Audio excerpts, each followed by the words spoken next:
तेलुगू अभिनेते तनिकेला वर्णी यांनी शुक्रवारी सायंकाळी सोलापुरातील प्रसिद्ध अशा श्री मार्कंडेय सोलापूर सहकारी रुग्णालयाला सदिच्छा भेट दिली।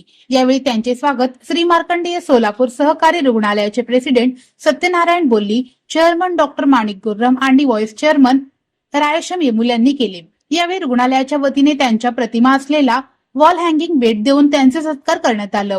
यावेळी रुग्णालयाच्या प्रेसिडेंट आणि चेअरमन यांनी श्री मार्कंडेय सोलापूर सहकारी रुग्णालयातील सोयी सुविधा आणि सामान्यांना देण्यात येणारी सोय याबाबत माहिती दिली।